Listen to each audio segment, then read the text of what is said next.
And it looks like it's live. Hello, and welcome to Fiddle Club. This is the Potomac Valley Scotch Fiddle Club March Fiddle Club meeting. And we have a semi-in-person meeting. We have some actual Fiddle Club members here playing tunes at Becky Ross's house. And the rest of you joining in by remote. So thank you. And we're really pleased that this time it seems to be working. So first of all, if you're listening in the chat, tell me, can you see video and can you hear sound? So I'm going to actually type that in the chat so that in case you can't hear it, I can't see the video. Can you hear the sound and see the video? And I'm putting that in the chat, and hopefully anybody who's there can answer and let me know that this is really working. We've worked very hard to try to solve our technical problems, but sometimes they still crop up. Can we tune them already? Yeah, let's tune. So here's my A.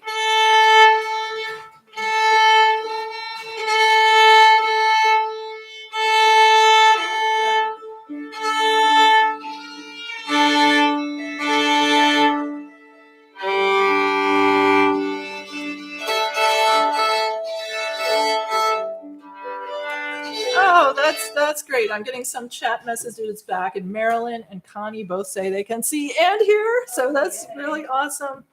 Okay, well, let me introduce the music for this month. The theme this month is all the music comes from one source, and this is a guy named Nigel Gatherer who lives in the UK and has been interested in Scottish tunes for a very, very long time. And many years ago, I encountered this little book in a shop, and it's called Gatherer's Musical Museum. It's one of, as it turns out, many of his books where he just put together a little book of favorite tunes for whatever reason. So he has a website. He's a mandolin player principally, and he runs gatherings, which, you know, he's Nigel Gatherer. He runs gatherings of musical get-togethers, sessions, and educational opportunities. And he's been doing that for many years. So some time ago, he put together a little series that he called Nigel Gatherer's Tune of the Week. He did that for 5 different years, not all necessarily back to back. And he put out, these should be in color because, you know, they're online, but it's 5 little volumes of a total of 20 tunes in the course of a year. So I guess it's not quite a tune of the week, but there are 100 tunes in 5 volumes. And I decided to pick from that just because it's this nice collection of tunes that are fun to play at a jam session. And they're not all necessarily common. So I was looking at the idea that some of them are familiar, some of them are really fresh. Most of them are very accessible, and they also were all picked for some reason because they were interesting. So that was the notion behind this piece and this choice of workshop topic. So I wanted to teach a few tunes by ear to get started. And I think we've got more musicians coming in. Is that right? Yeah, she's gonna move her car. So Okay. great. Awesome. So I'm going to teach the first tune by ear, and this is a Strathspey. So I don't know, have you played many Strathspeys? She's learned a few. Uh-huh. So it's often nice to learn a Strathspey by ear because that gives you much more sense of how the tune works, how it actually works. So this one is, well, without giving the title, I'll explain the title a bit later. I'm just going to play the tune for now. It's a Gaelic tune, mouth music, so a tune that would be sung for dancing.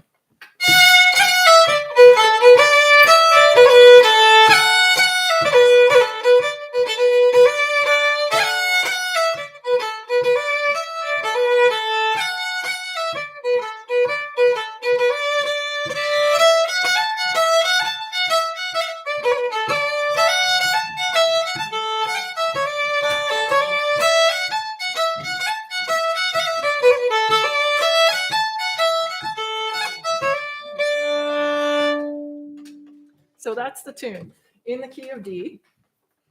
And I'm going to explain more about its background, and that will give a little more time for you to get set up too. We have more musicians coming in. And I'm going to explain about the name. So the name of this tune, Nigel Gatherer calls it Kennick Vor, without explaining anything about the name of the tune. And he said that he transcribed it from one of his favorite recordings, Addie Harper's Wick Scottish Country Dance Band. And we've all heard of Addie Harper because Addie Harper wrote Barrel Burn, which is one of the favorite Fiddle Club tunes. And that's all Nigel has to say about it. I'm calling him Nigel like I know him. I've never met him, but I'm familiar with his work over many, many years, and just really think he would be a great person if I did know him, just because of his love of the music. So Kennick Vor doesn't have a translation because it's misspelled. So I had to take some guesses at what it actually meant. And so there is another similar word that's spelled differently, which translates more or less as great love. So it could be that. Maybe there's a song about it that has to do with that. The words I did find to this tune have another title that's based on the words. It's called Shimarud Achunik Me, which means I have seen many things. And the words for this, it's actually, instead of starting with the quarter note like I printed it and played it, it's a snap. Shimarud Achunik Me, Achunik Me. Yeah, I can't sing it. Okay. I don't know the words and the tune at the same time. Anyway. So Shimarud Achunik Me, there are many things I've seen. Shimarud Arain Me, there's many things I have, I didn't translate that, did I? Done, I think. And then the end of the phrase is Amoy Efet Nahoika, when I was out last night. And then there's the B part is a bunch of different verses. You'd think with the many things I've seen and done out all night, this is sounding pretty serious, right? The verse actually reveals that one of the things I saw was 3 kittens curled up in a hen's nest. And the other thing I saw was the fish playing in the river. So either this is very metaphorical or it's just an innocent little song. So let's learn the tune. Key of D. So everybody find your D. Did you have a chance to tune yet? I tuned it. Right, I tuned it at home. Let's check it now. So here's my A.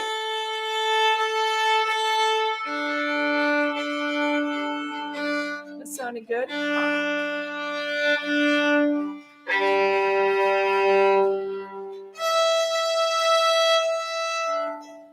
Okay, so let's, in the key of D, so F is sharp, C is sharp, and we're starting with the F sharp. So find that F sharp note.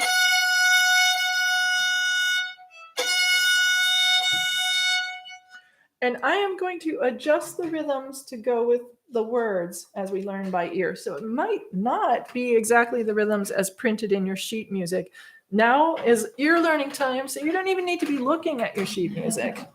So I'm going to start with a snap. And then a note following it. So just really simply, let's just get started.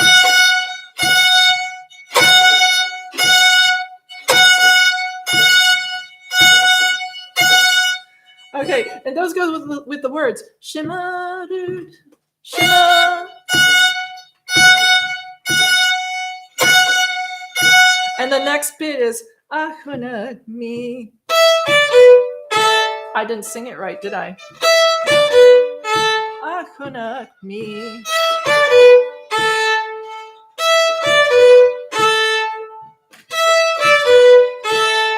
Okay, so putting that together.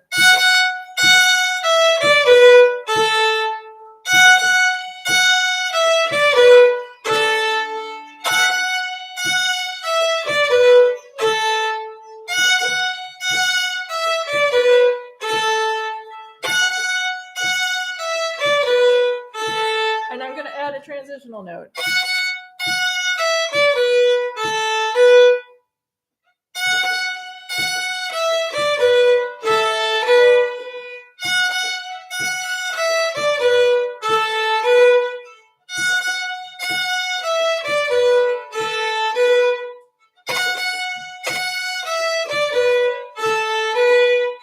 Okay, how's that going?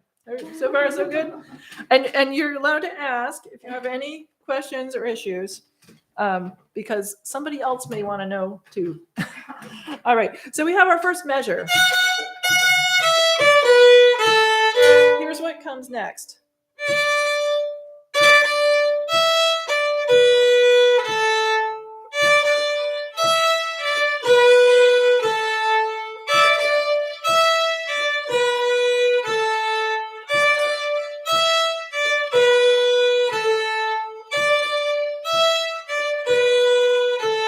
Okay, that's sounding really good. So this tune, like a lot of these tunes from Gallic singing tradition, makes use of a gapped scale, a pentatonic scale. Even though C is sharp, we're not going to be seeing a C sharp or a C of any kind in this tune.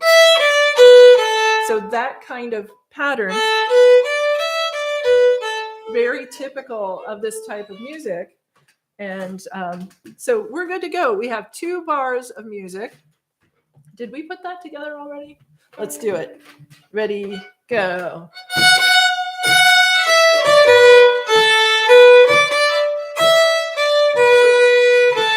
Again.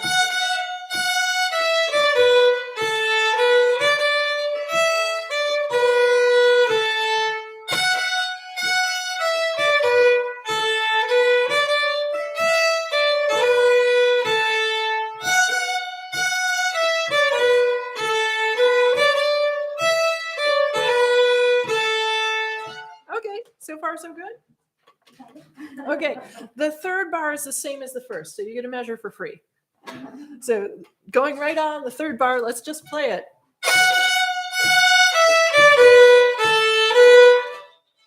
Right, and then the ending.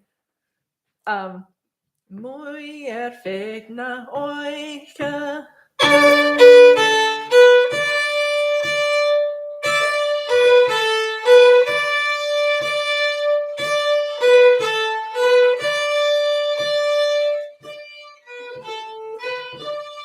And the last 2 bars put together.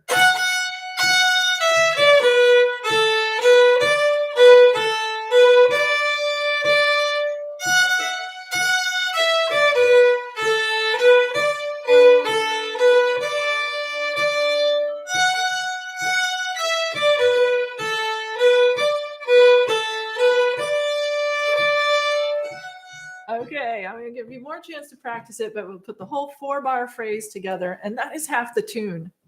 This tune is only 8 bars of music. 4 bars repeat for the A part, 4 bars for the B part repeated.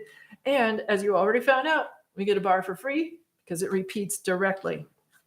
I like that.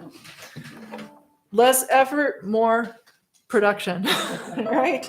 So the whole first half of the tune, ready?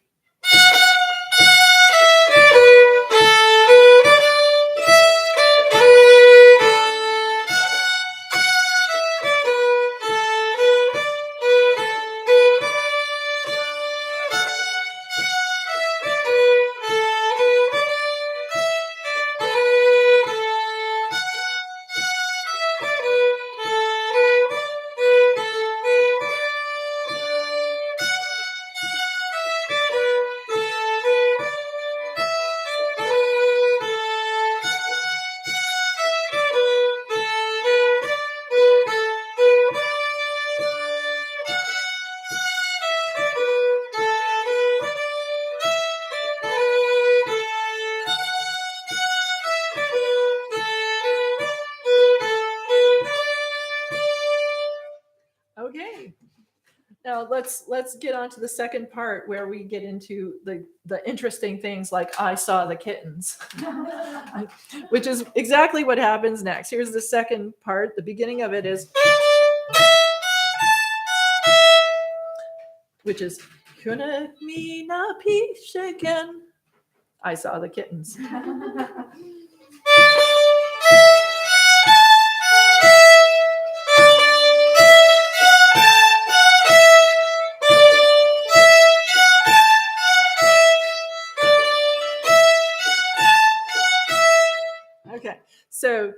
continuing on, it actually repeats that little figure.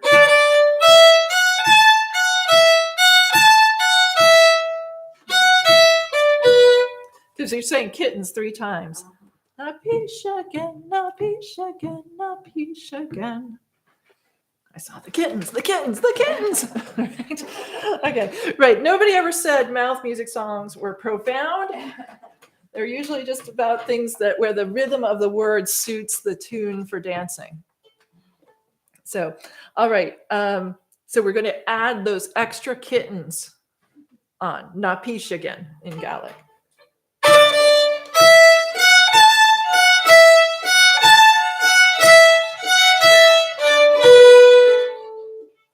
Okay, so it's that gapped scale.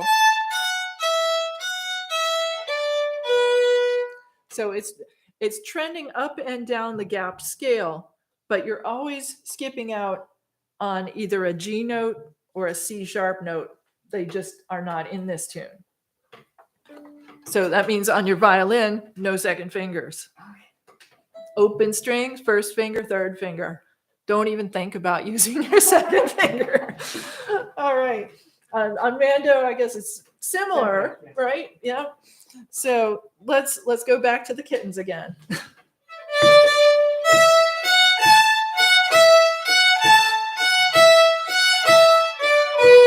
Again.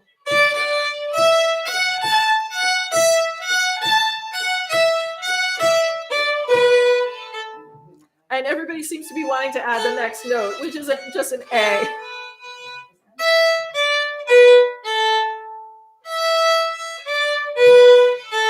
Yeah, that's perfect. All right, so let's go ahead and add that A note at the end of the phrase with the kittens.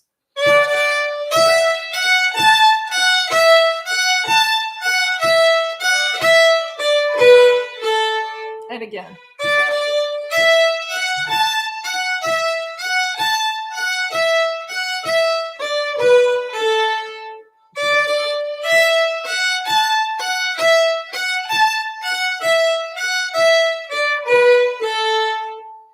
How's that?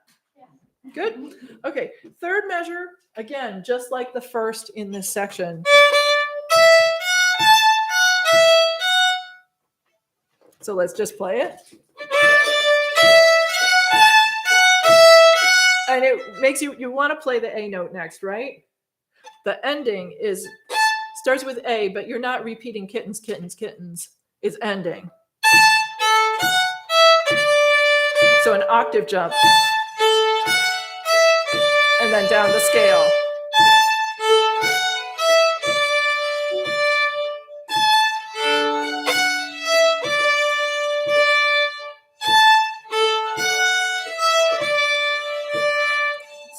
So the key for getting that end of it is high A to low A, and then you need to find the next note, which is your first finger, F sharp, and then from there it's right down the scale.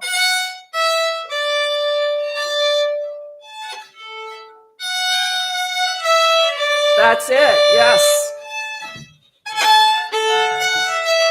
Let's just practice that a couple more times.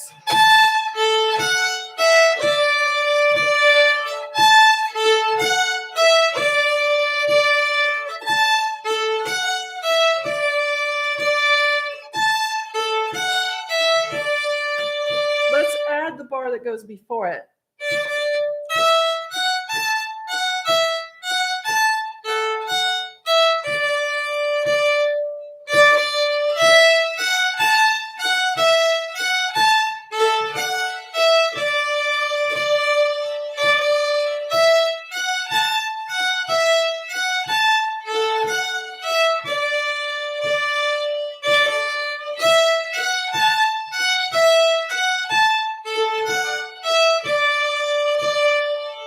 I want to put the entire B part together. So the full 4-bar phrase, listen this time. So it's familiar because the first bar is same as the third bar.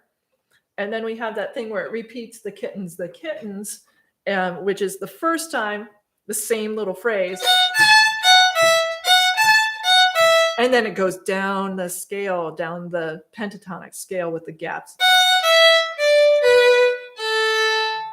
All right. So listen the first time and then join in.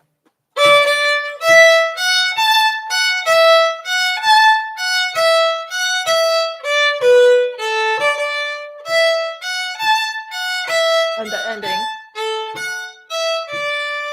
Everybody.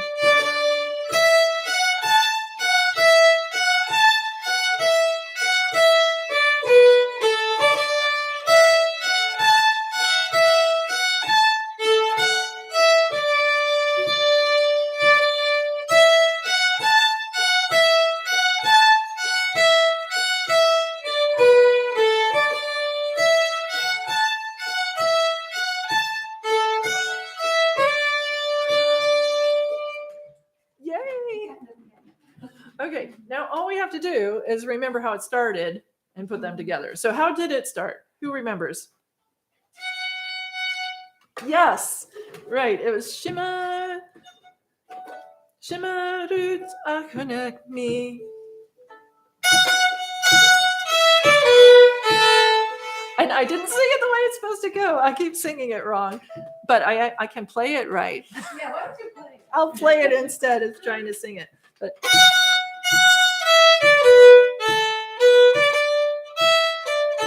is that sounding familiar? Yeah. Okay, so let's use that as a seed to start it and try to play the whole thing. Here we go.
So I wanted to continue and bring it up to dancing speed. This is mouth music, pushed a bail, which just literally means tunes by mouth, is a singing tradition in the Highlands of Scotland, where the Gaelic-speaking areas where you don't have an instrument, no problem. You can still dance because you can sing the dance tunes. And so the words for these are often not profound. So like this one, I saw many things. What did I see? Oh, I saw kittens. I saw fish. Right? I mean, it's not that deep of a song, but it has the right rhythms. And that's why instead of playing exactly as written on the page, I turned to the words for the rhythms of this. But I wanted to bring it to dancing speed. There are two ways of dancing. You could be doing Highland dancing, in which our original pacing of da da da da da da da dum da da dum dum da dum dum, four beats in a bar. And I know I'm not singing the same key. I'm not good at singing in the same key there. But then I shifted it to 2 beats in a bar, which is for a different type of dance. Dum ba da da dum ba da da dum da da da dum da dum da. And then you can push the tempo in either mode, either the 4 beats or the 2 beats. But I wanted us to experience them both and to make sure we got the tempo up. So that's our first tune by ear. Shimmerud Akunek Mi or Kenek Vor.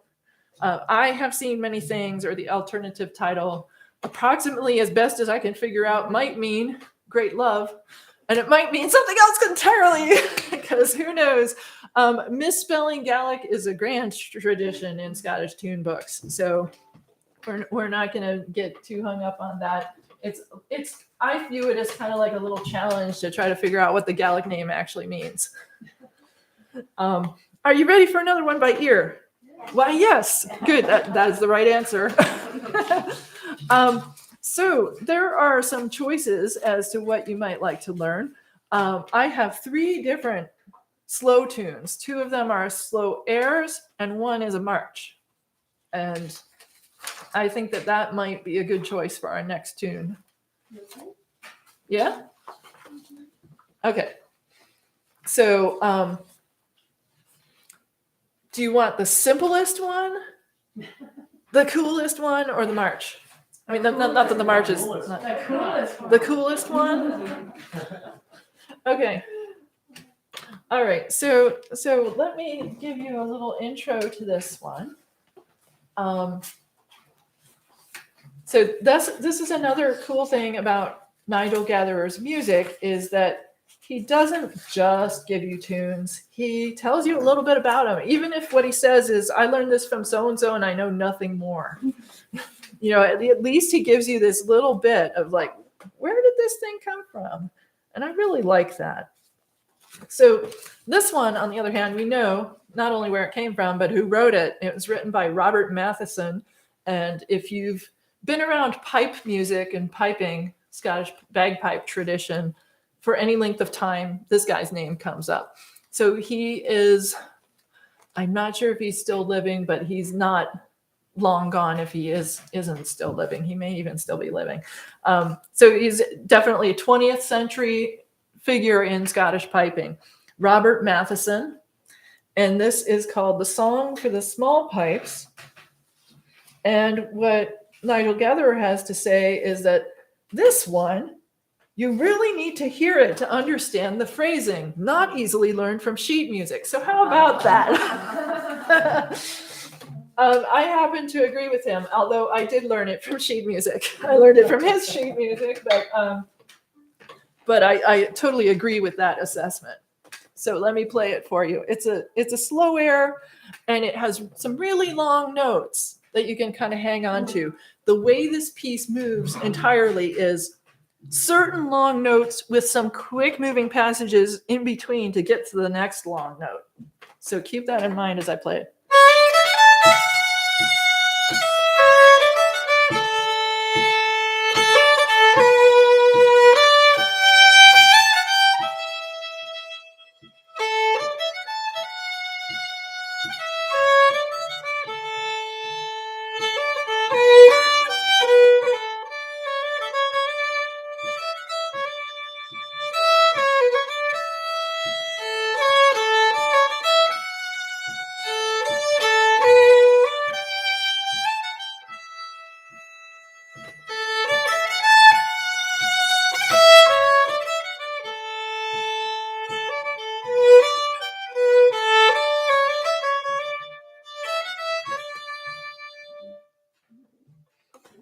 So did I mention its title? It's called The Song for the Small Pipes.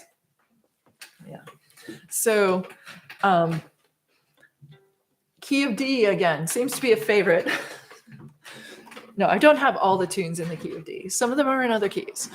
But so we are in the key of D. If you are playing chords, the recommended first chord is actually a B minor rather than a D. But the tune as a whole is in D. Okay, so we start with this moving bit. It's a good thing we studied that gap scale thing because we have that starting right out. So skipping the second finger note. So those are the quick notes.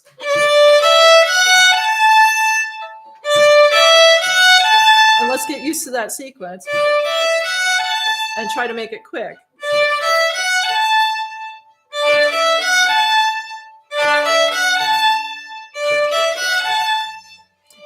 And let's head for the long note afterwards, which is the F sharp.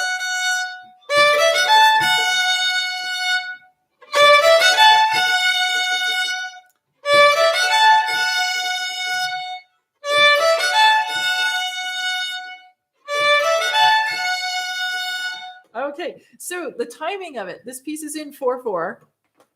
That run of quick notes is on the downbeat of the first bar. So it's not pickup notes. Da da da dee one. So one eanda, right? One eanda, 2, 3. And we still have one more beat. One more beat in this bar. But let's just do that one more time. Now we have our fourth beat. Let's just locate those.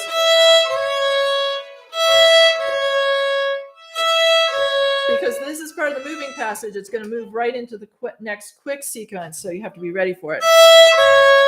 And it's a little, are you sleeping? Are you sleeping? Right? Yeah.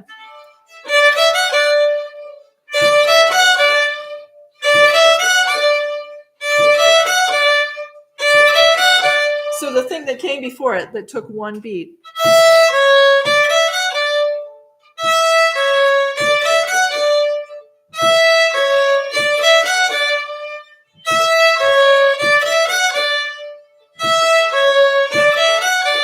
And we're headed for the next long note, which is A. So let's do that whole moving passage and then the A.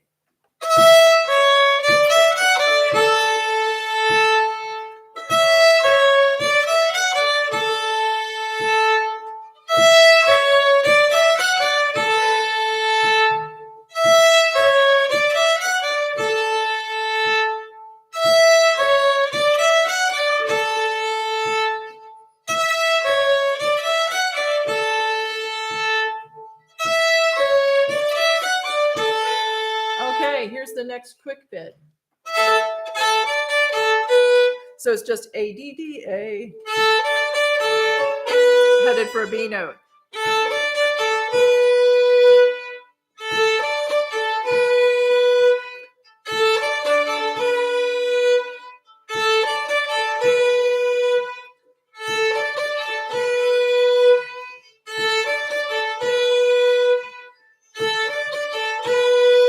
Okay, so here's what happens next. We have that moving passage leading to our next downbeat note of B. That's an arpeggio in the key of G. So B, D, G. So you do need that second finger note in this tune. And that's a low second finger for people playing violins.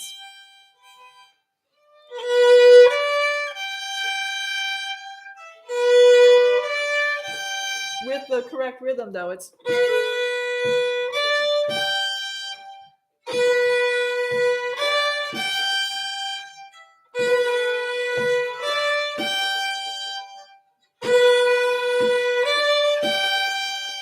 Okay, with its preceding moving notes.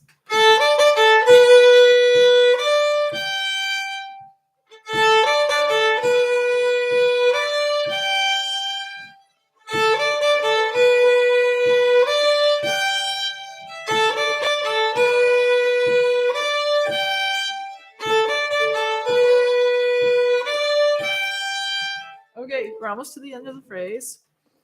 One more moving bit. This is a little stair step scale where you keep going up one note, then down two, then up one. So just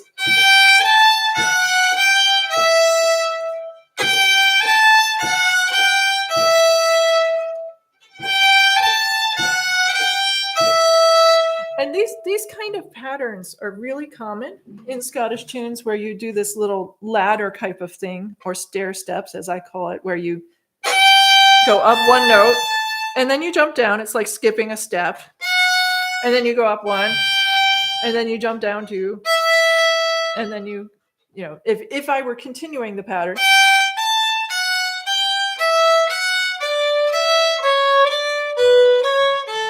so it's a regular fingering pattern. It comes up often enough, it's worth practicing just that little bit and getting used to those patterns. But for now, let's put it in the tune. Slow this time. And this is a really long note.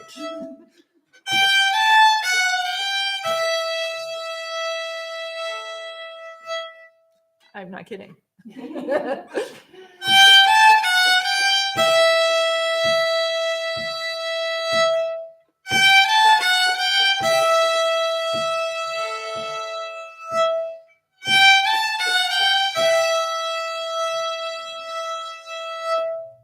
Okay, so we need to put it in some context. And I'm afraid that means putting together the whole phrase. So let's do our best. Remember, you have the principal long notes. F sharp in the first bar, A in the second bar, that arpeggio thing, and then the long note at the end of the phrase. Even if the moving passages, the quick moving passages are confusing, or you don't quite have all the fingerings, or you're missing a note, hit those big notes. You got plenty of time to find them. Make sure you get them. All right, so it starts with that gapped scale going up from the note D. 1, 2, 3, 4.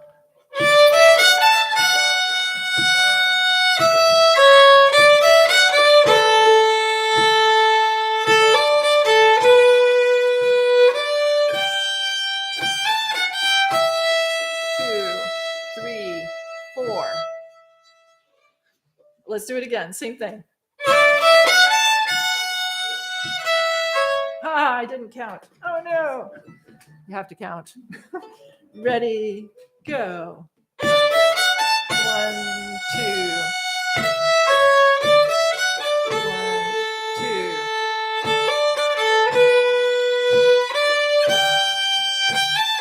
1, 2, 3, 4. Let's just do it again.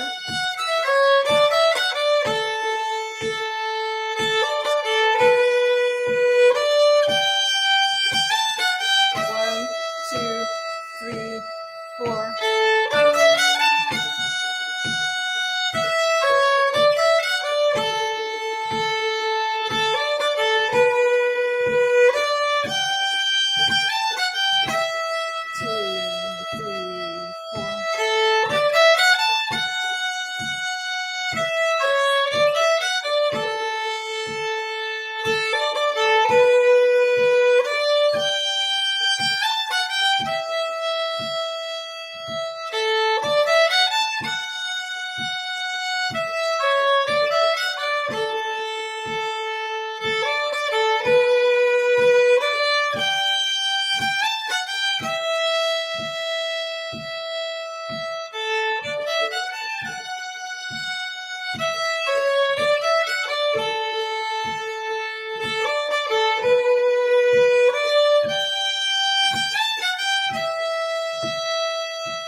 Okay.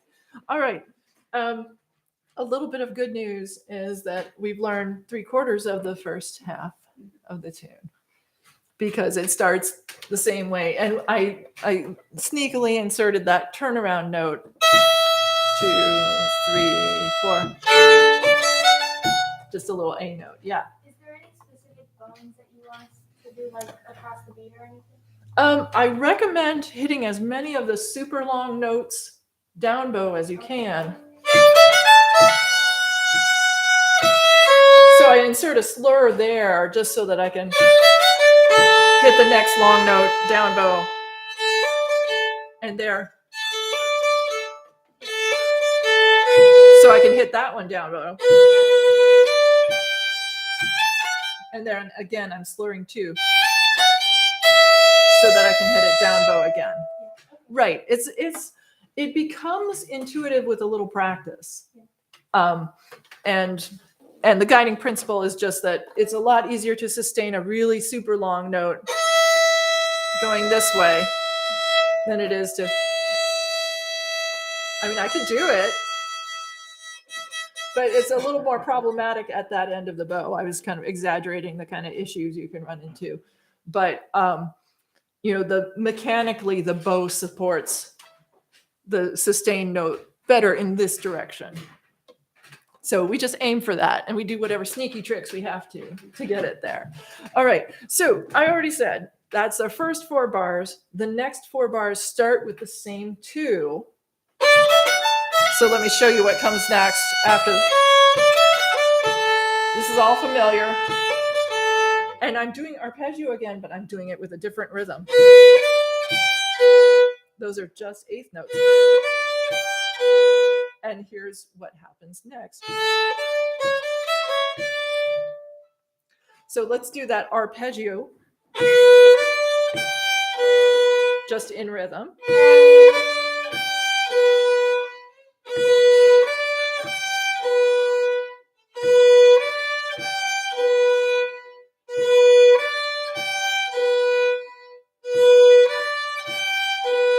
And the next bit.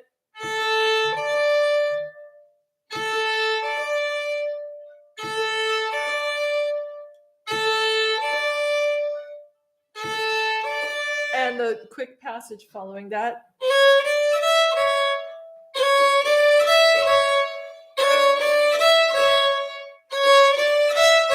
And landing on D.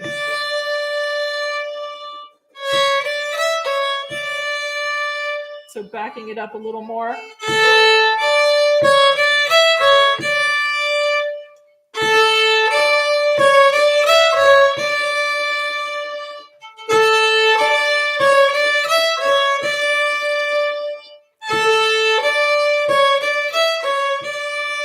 And now with the arpeggio ahead of it.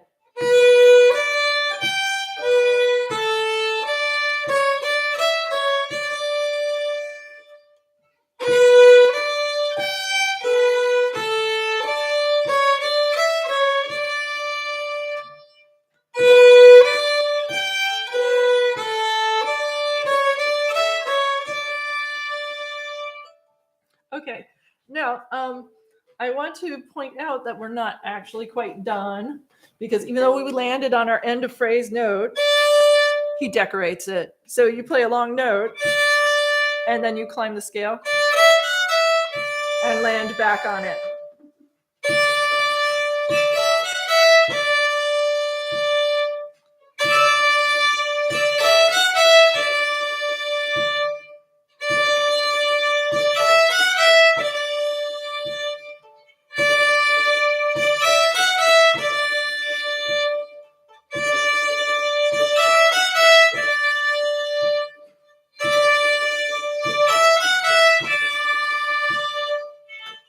How's that? Okay, let's try to put that second phrase together. So the second phrase.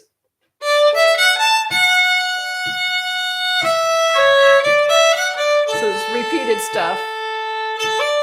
New arpeggio rhythm. Decoration. Ready with that?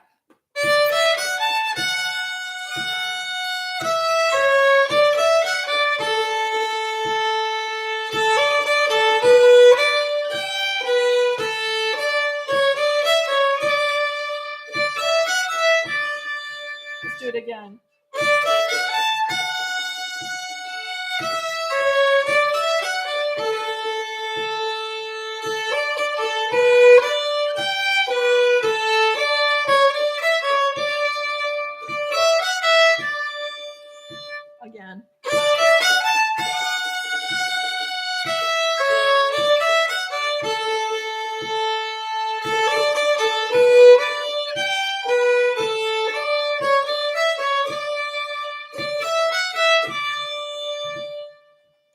Okay, how's that? Reasonably so? Do you remember what came right before? When The the first half or beginning of the first half. the beginning. Yeah. It's the same as the beginning. Yeah, it starts the same way, right?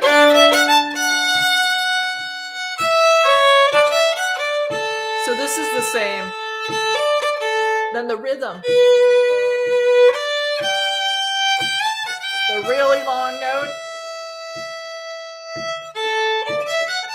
And then on into what we just practiced. So now let's try the entire first half. Okay, ready?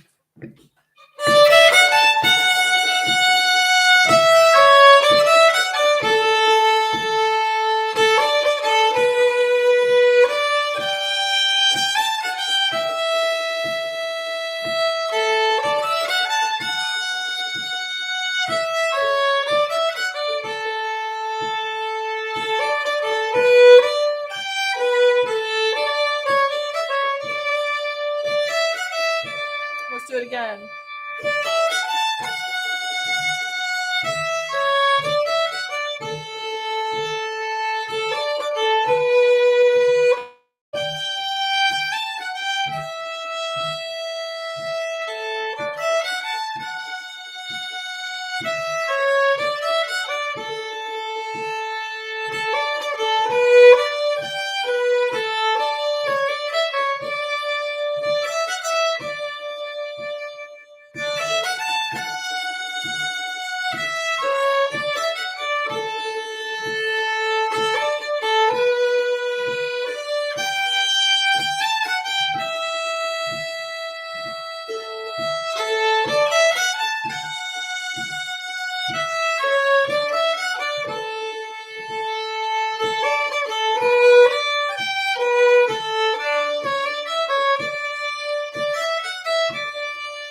So that end of the first phrase really is 4 beats, and it's so easy to shortchange it and just play it for 3.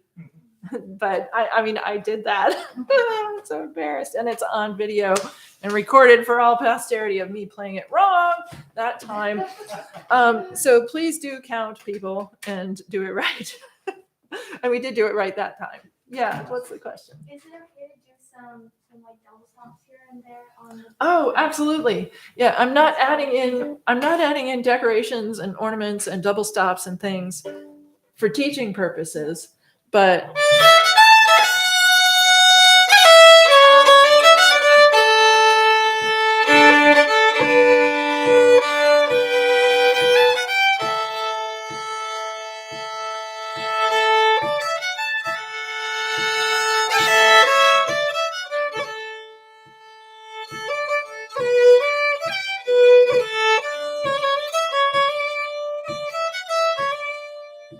I'd add in stuff like that. All right. Shall we move on to the B part? Yes. Why, yes. Okay. So we just had the ending. So it does have a pickup note, and the pickup note is an E. And then it goes right into our moving passage, which is a scale from C sharp down and then up.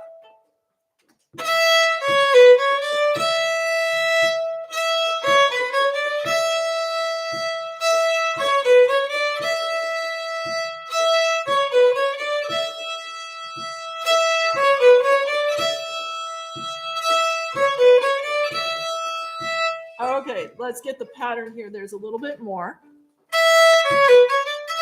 I'm not slurring this time.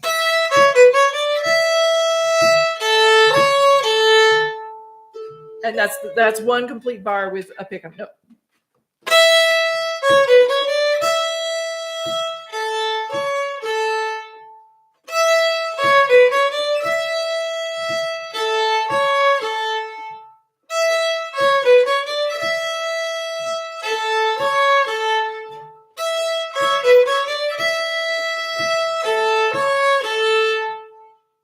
So far, so good? Yeah. Next measure, same pattern, different notes. So it's moved up a note on the scale. Except for the pedal tone, which stays A.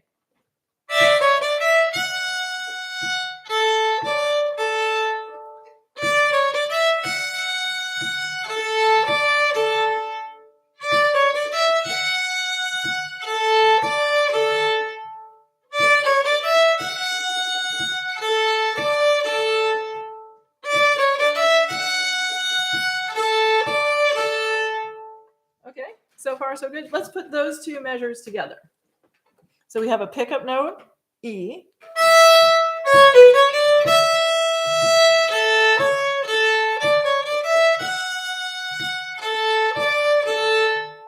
Let's do that a couple times together.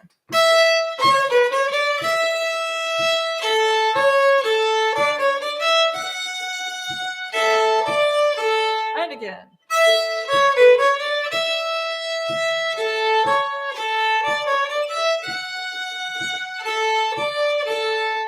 It's definitely going somewhere, right? Ooh. Right. And guess where it's going? It's going to repeat 6 bars of the A part. Yay!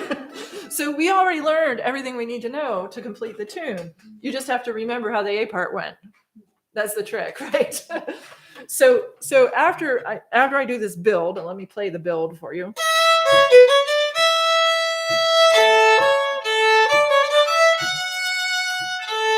It's the arpeggio. Heading for the really long note, 4 counts.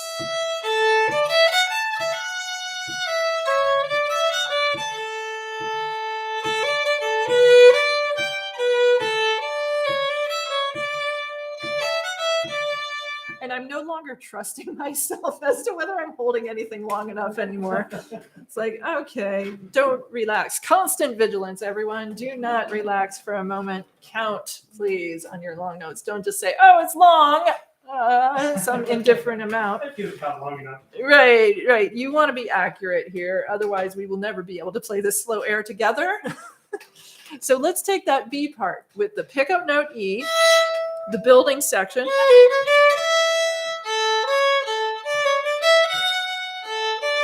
And then tack it on to stuff we already know. The arpeggio played slow. Count them, 4 beats. And then our familiar stuff that we've practiced a bunch of times through. Let's try the B part. Here we go.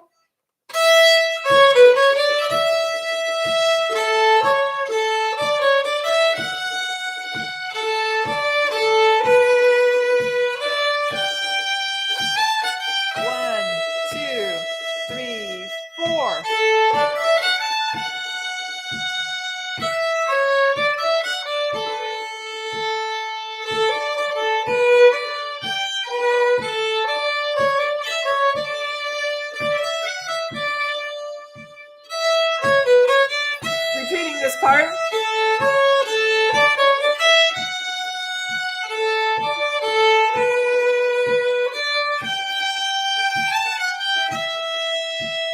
Three, 4.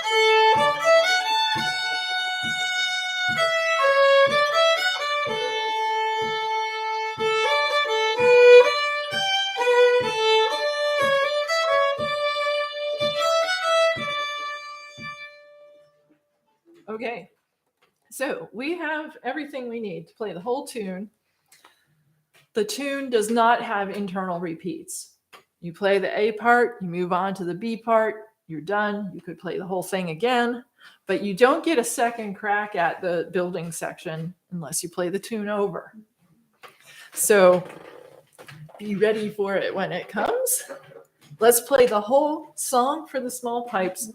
And here's the good news. This is the speed. You don't have to speed it up. In fact, you could even slow it down and get some more drama out of it. So I'm kind of playing it at top speed because the hard part here is actually playing the long notes that long. This is always the case. Like you see this at fiddle contests and things all the time where people play fast, fast, fast, fast. Oh, so flashy, flashy, flashy. The hard thing is actually playing really slow with control. That's way harder. And people who are experts know that. It's true in dancing too. You know, you see somebody do and they're like, oh, wow, cool, cool. It's actually way harder to stand here with your foot out on the ball of your other foot and balance for 10 seconds. That's like super hard. And, you know, so it's the slow control that is being showcased here. You get the moving passages in order to set off these long notes that you're going to play as beautifully as you possibly can. All right? One.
So what do you think of that tune? Yeah, 2 thumbs up. Yeah, I mean that one really caught my attention just because that is not your run-of-the-mill slow air. There are all kinds of gorgeous slow airs, but this one is like, wow, I've never heard a tune like that. That still sounds traditionally Scottish. So I was very impressed by this tune.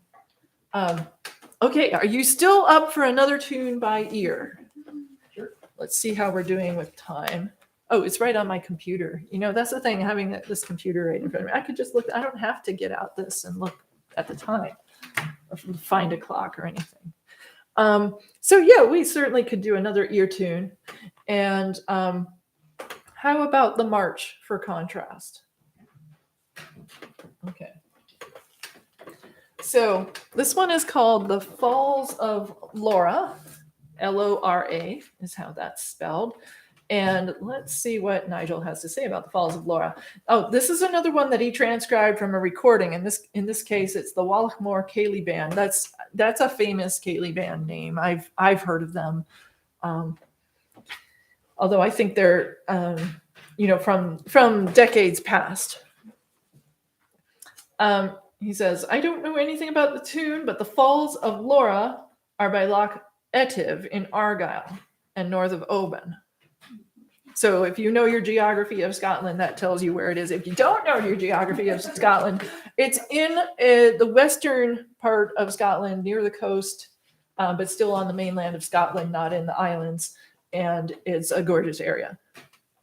I haven't been there, and I haven't seen these falls. You've been there. So did you see these falls? Oh, I don't know. We didn't have a car, so we were a little limited, So like we went out to the mall, and but I don't remember seeing falls. And you said north of Oban, right? Yes.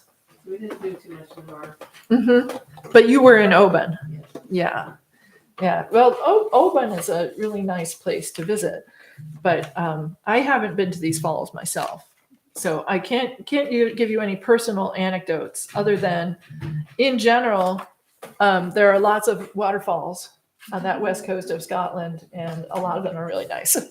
But it's like it's kind of rugged terrain, and back in the old days, people didn't get around by road. They went from one inlet to another. It's basically fjords, except they call them sea locks in Scotland. And people would get around by boat. And so nowadays it's like, oh, you have to get on a ferry to go to any of the islands. Back then, if your way of getting around is on a boat anyhow, it doesn't matter if it's an island or just the next lock over. So there was a lot of getting around on boats. Of course, now they've built a coastal road and it takes forever to drive it because it's quite windy around the coastline. And they certainly haven't built bridges over every sea lock inlet. Although some of them they certainly have. So, Falls of Laura. Here's how the tune goes.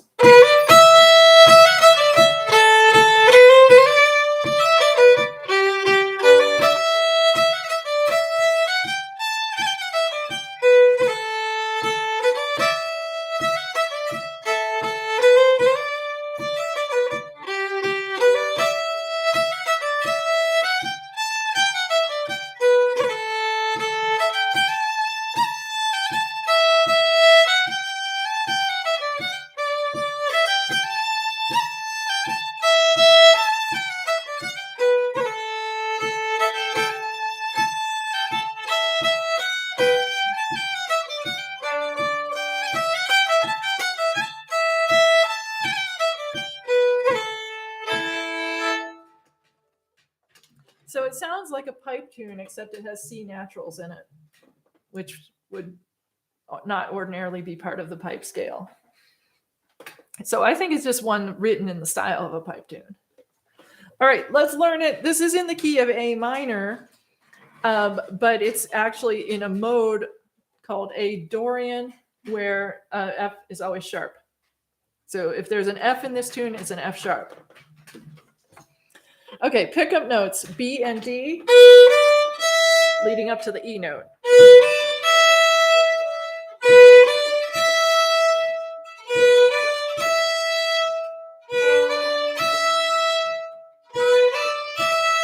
Okay, and here's what happens next.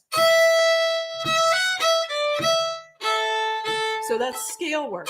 You're on E, you go up a note, and then you go right down the scale. And then the end of phrase is E, A, A. So find that E, A, A.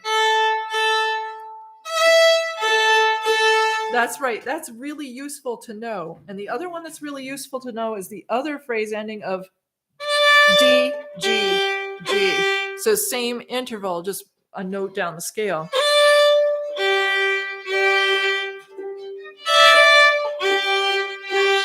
So with those two, you're well set to play the first half. So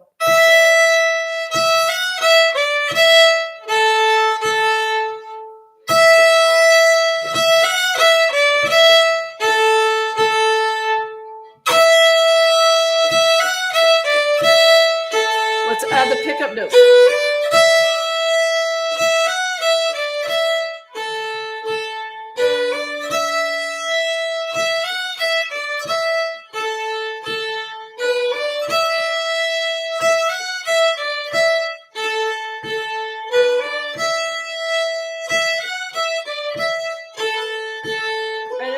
Add a little style note here.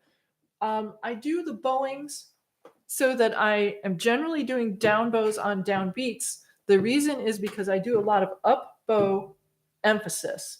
And this is especially useful in a march where you don't actually want people to sort of stomp their way into the ground. You actually want them to pick up their feet on the off beats. And so when I have a choice and I can do it, which note of that three got emphasized? The second one, the offbeat, rather than, which sort of is the pound into the ground style. So I will do that whenever it's reasonable to do so, is put that emphasis on the upbeat. Okay, let's do our same 2-bar phrase.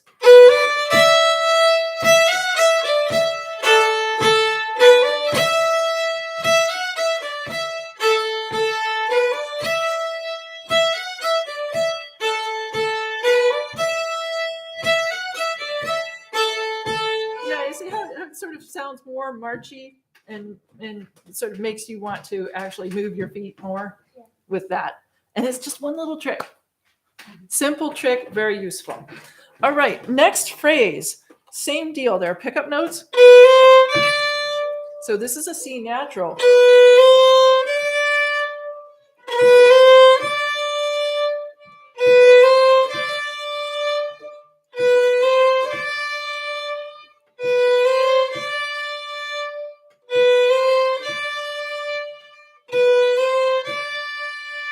Now, this is almost a pipe tune because that's actually the only required C natural in this tune.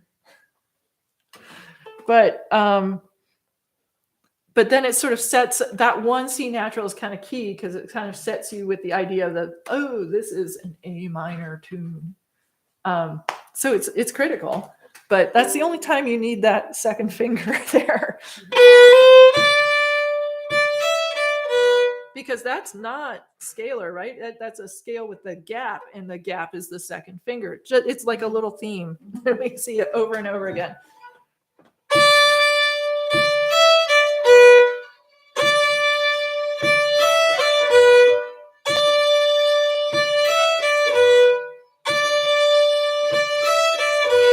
And then that thing that I had you play earlier.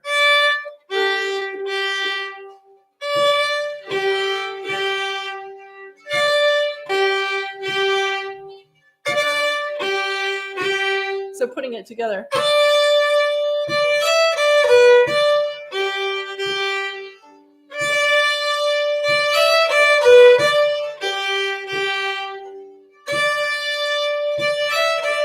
Let's add the pickup notes back in.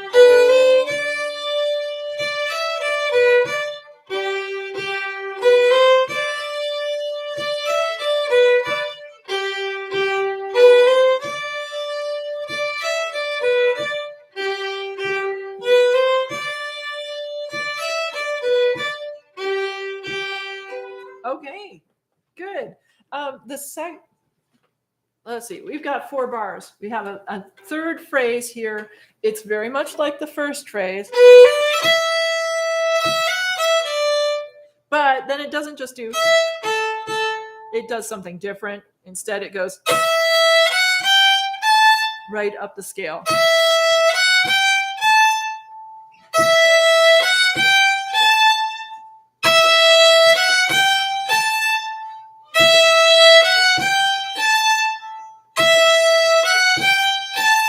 And this leads to our ending. This ending gets used every 8-bar phrase ending. So it's a down scale from G note, back to the G, and then BA. It's actually BAA, which spells ba, which is a very Scottish ending.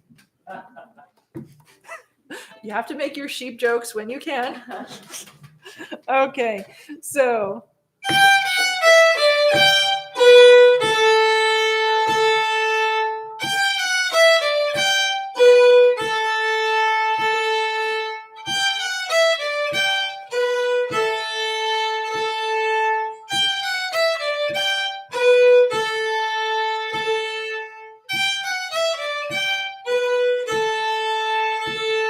Put together the entire first half of the tune.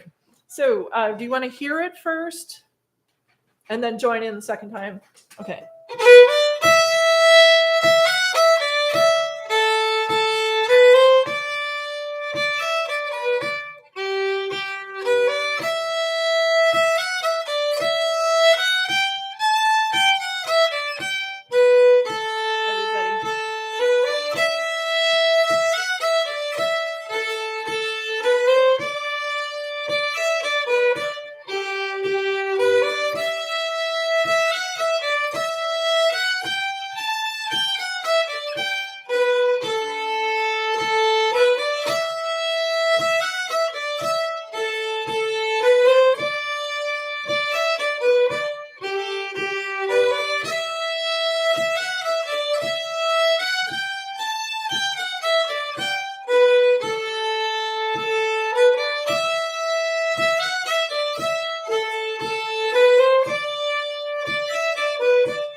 Okay. So let's go on to the B part. And I do tend to teach the third or later ear tunes a little faster paced, just so you know. I'll leave the window. But yeah, I mean, you're doing a great job. So yeah. And we can all take a little break when we switch to the written music ones. But I'm going to continue teaching, even though some other people here went off to get a little drink of water. But so the B part has two pickup notes, E and G, heading up to a high A. So go ahead and find those.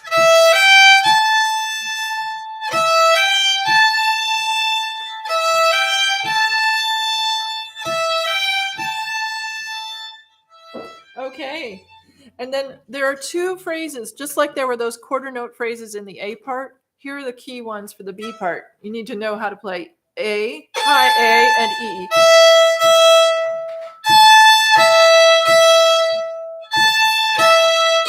And you can go ahead and practice that with the emphasis.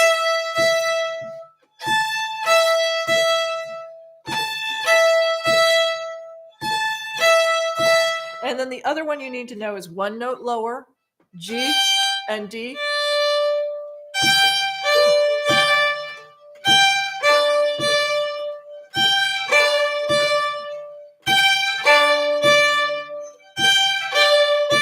So those come up again and again. So it's worth having those really in your, under your fingers, ready to play.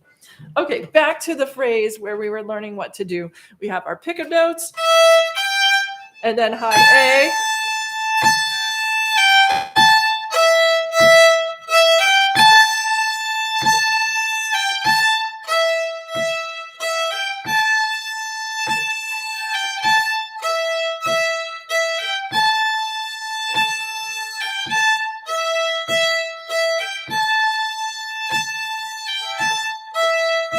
Okay, the next phrase has only one pickup note, F sharp.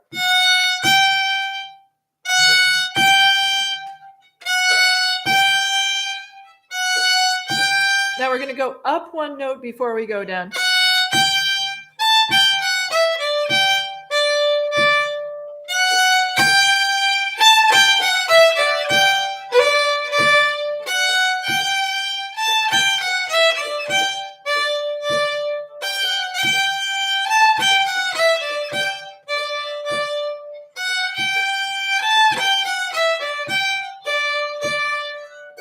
Okay, third phrase like the first.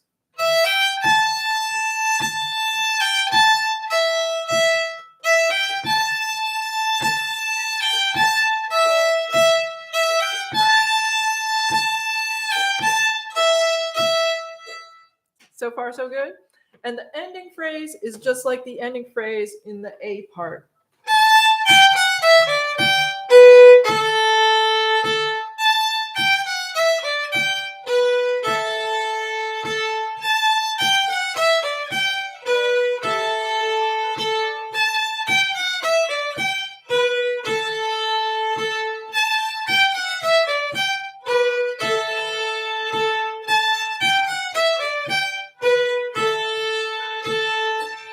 Okay, we have 8 bars. Let's put them together. We're getting there.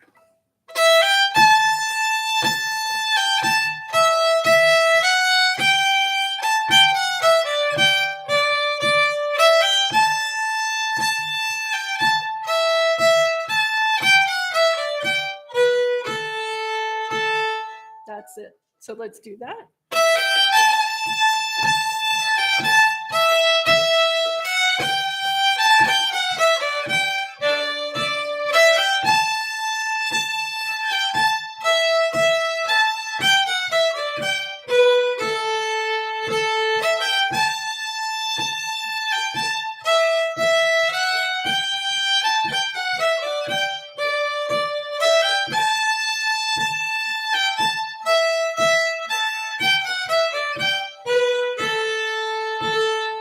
Okay, we have 8 bars yet to go. However, they mostly repeat stuff we already have done. So is going to start exactly the same way as before.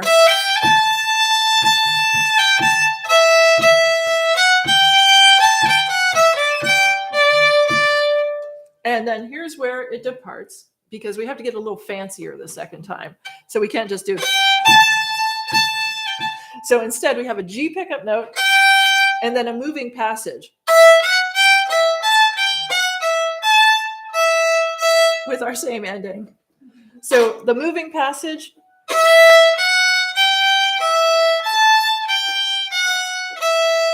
so two different scale passages.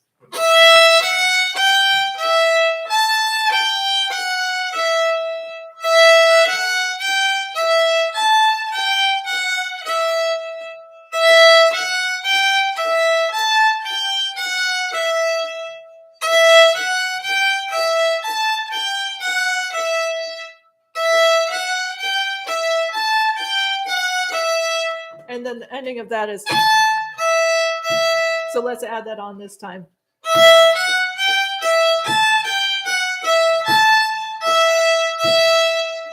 Let's do a pickup note to it this time, which is a G. And again.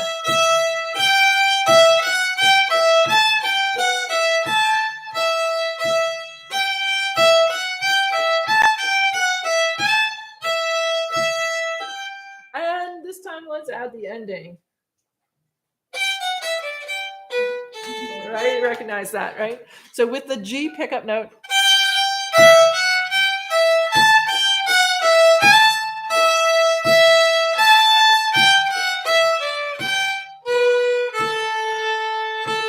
again.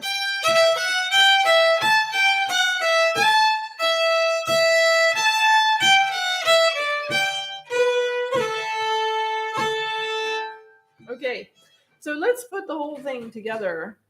Are you ready for the whole thing or just the B part?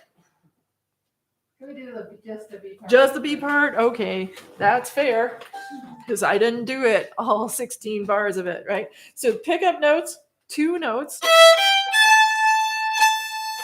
Those quarter notes that we want to hang our hats on. Quarter notes, same as the first bars. The ending. Then it repeats.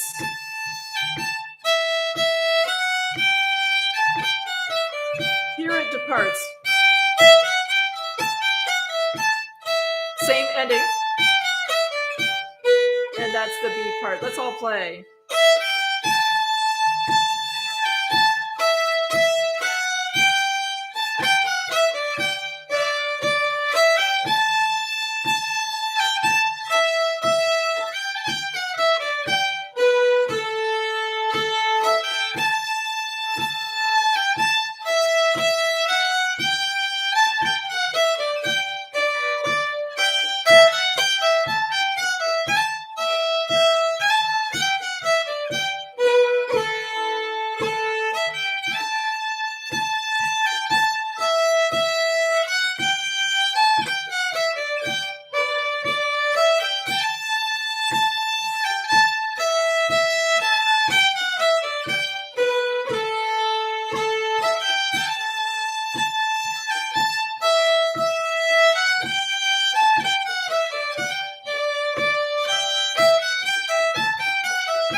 From the top.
that's the whole tune. Now, how fast should you play it? Well, it's how fast do you want to walk? It's a march, so it can have a variety of tempos. I thought that we were playing it on the slowish side for this type of march. There are marches that are meant to be played slower, but I think that this one, probably we were playing at the lower end of where this one's comfortable playing.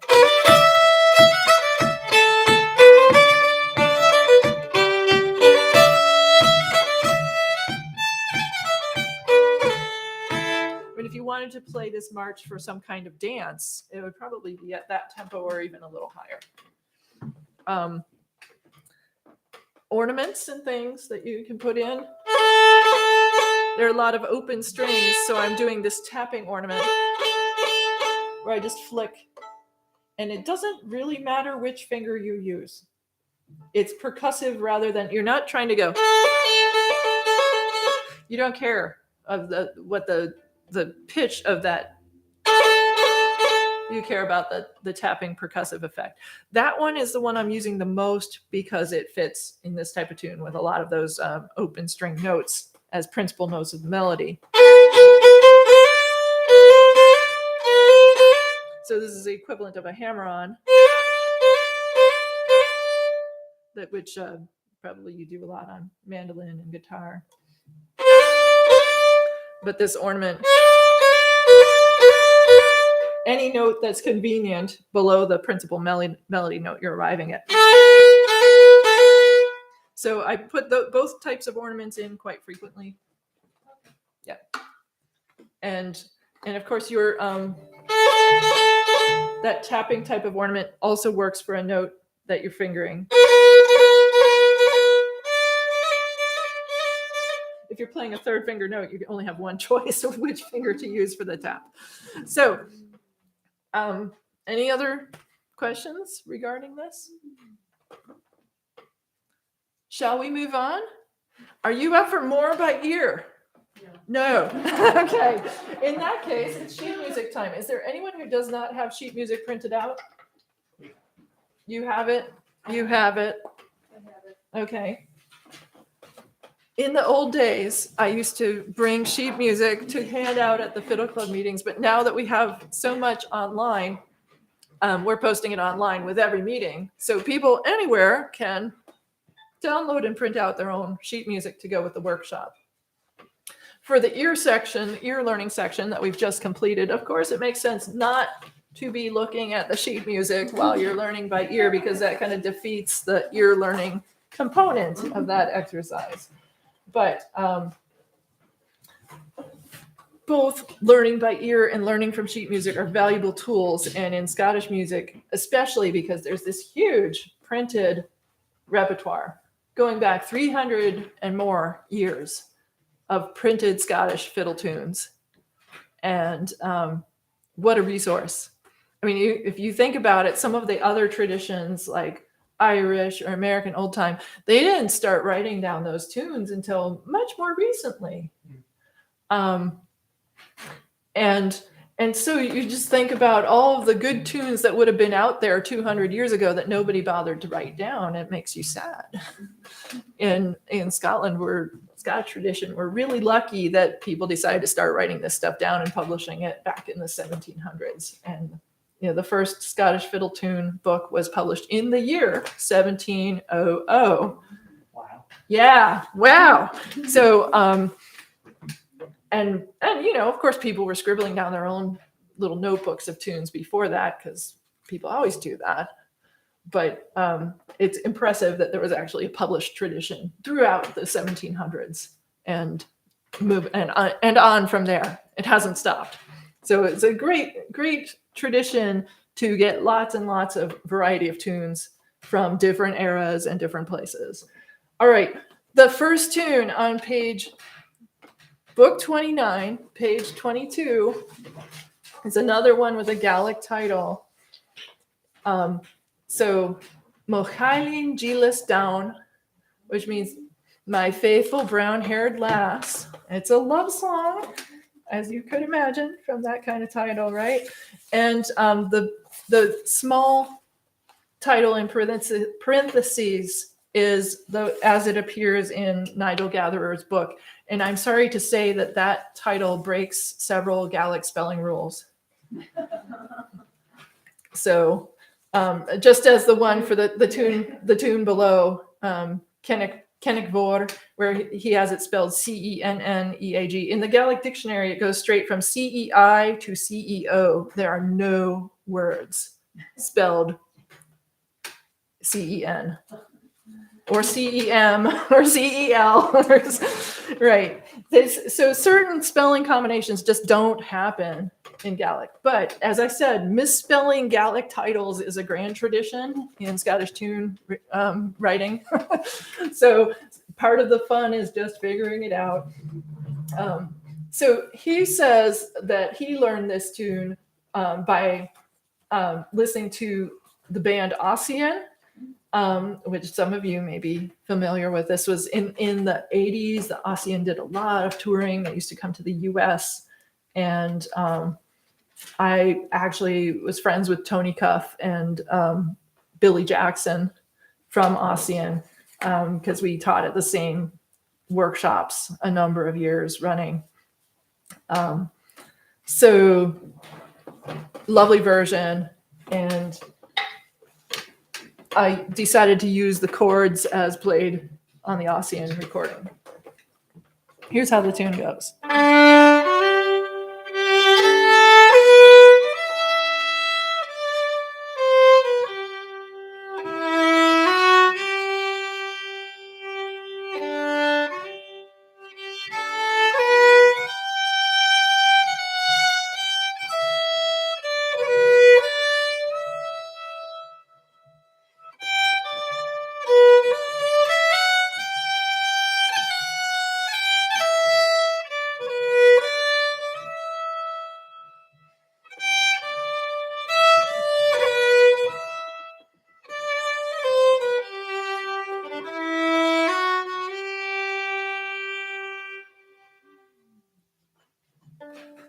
Nice piece, huh?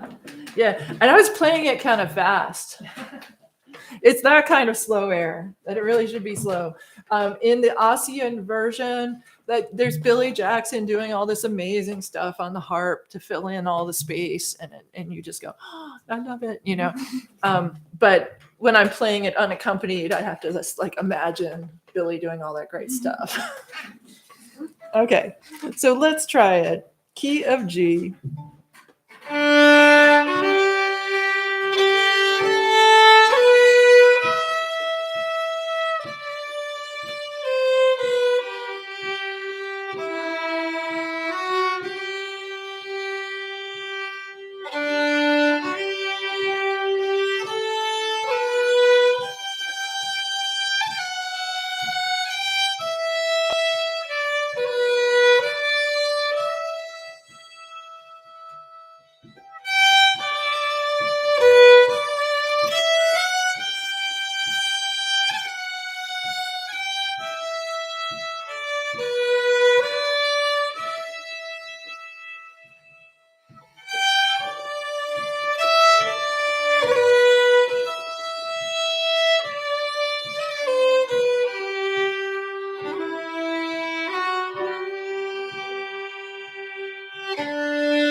Okay. All right, so that one, of course, you may play it faster if you're in the mood for a fast air. But they're usually called slow airs for a reason. But it doesn't tell you how slow, does it? All right. Okay, on page 22, I thought that it would be fitting to include at least a couple of the tunes that Nigel Gatherer himself has composed.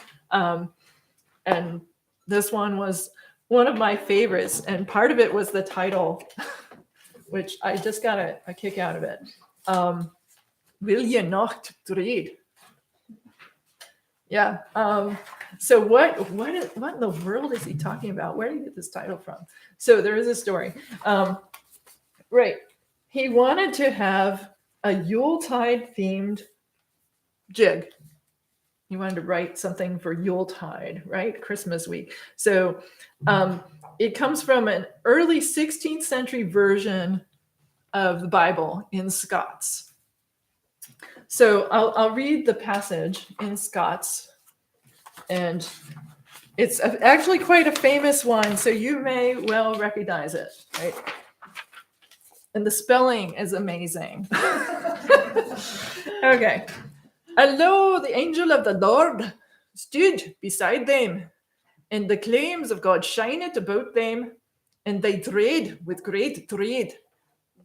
And the angel said to them, will you not dread?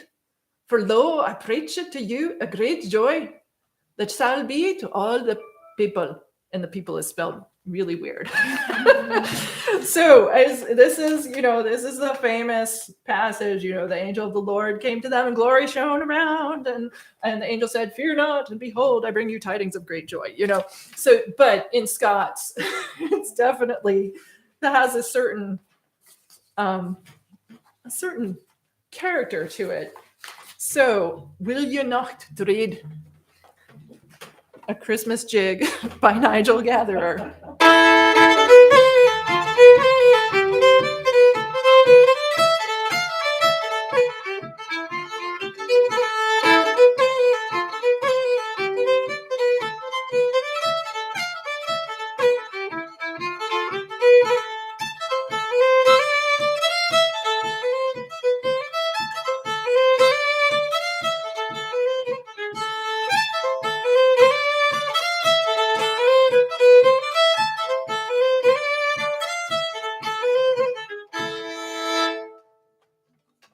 Let's try it. And a few years ago, I did a Christmas and New Year's themed workshop. I wish I'd known about this one for that time, but I didn't know this tune then. So let's try it slowly at about.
Okay, so when I started that slowly, I put this lilt in it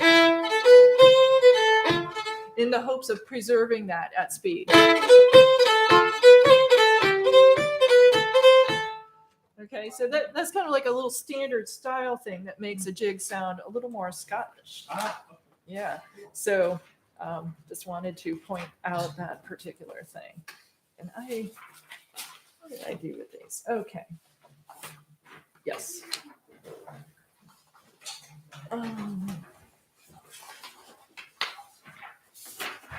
So next tune, next page. We have a tune called Maidens. And there's a story behind this one. Find it. Maidens, 97. Yeah, so this is by Andrew Rankin, and we about 4 or 5 years ago we had a workshop featuring tunes by Andrew Rankin and 2 other accordion players. So Andrew Rankin, famous Scottish accordion player, he actually immigrated to the U.S. and ended up living in the Los Angeles area.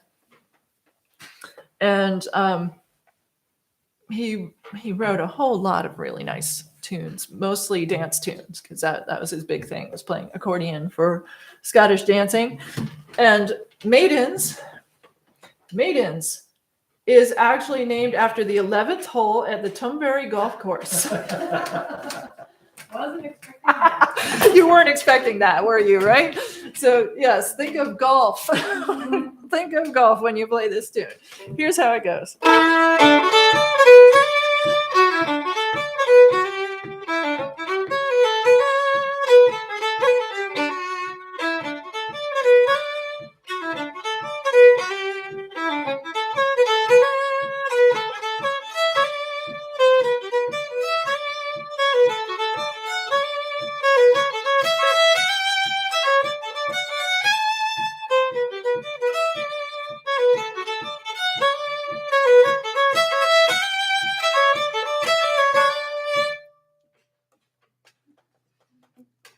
Okay, so anyway, does that remind you of any other tune you learned recently in Fiddle Club?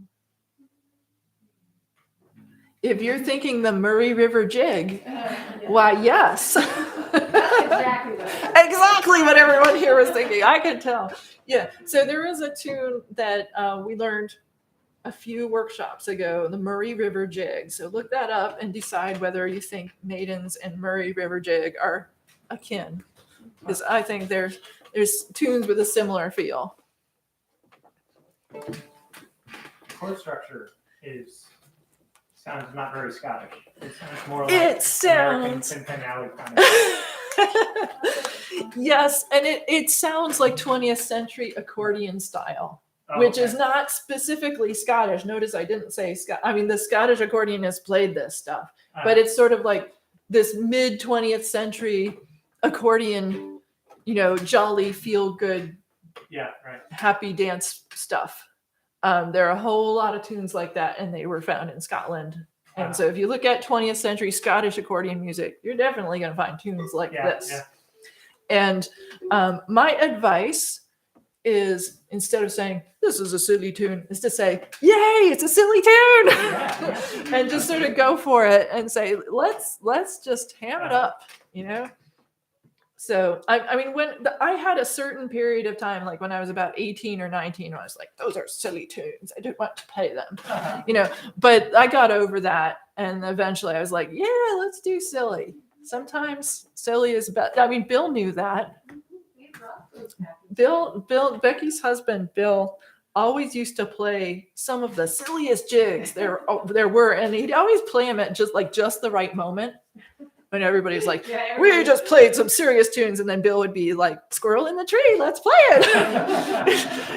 And it was the perfect lighten the mood thing. So let's play Maidens together, and I didn't let you play it yet at all, so let's play it slowly first.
So yes, the point of that tune is to be fun, and I think it succeeds. It's sort of almost like a polka type because of the accordion, I guess. You know, it's sort of polka. Yeah.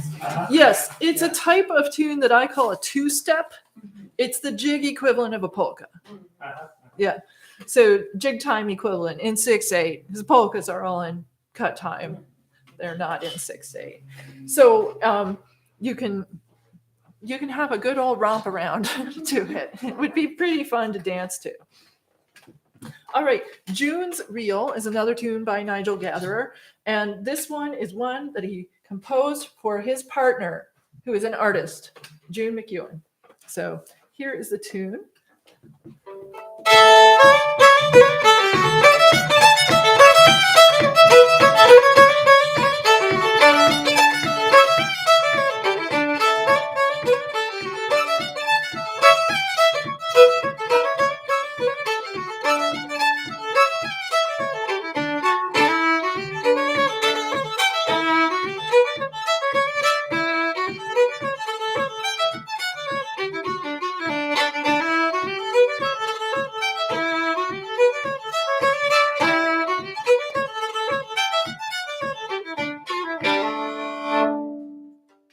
Sounds fun, right? Yeah. Yeah. And it's got cool chords too. I was attracted to the cool chords. Let's try it, and let's try it slowly first.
Before we start speeding it up, I want to point out there's this little rest in the B part. And that's like a mandolin thing. If you're not playing a mandolin, if you're playing a bowed instrument, you're like, that's awkward. I now have to lift up the bow. So just put a note there, make one up. Yeah, I kept doing it. Yeah, same effect, but more suitable to the instrument. If you're playing a wind instrument, you probably want to breathe there. Yeah. Yeah. So That might be your only chance for a while. right. And for Mando, you don't really need the pickup note. You might as well let that one ring, right? Uh-huh. Yeah. So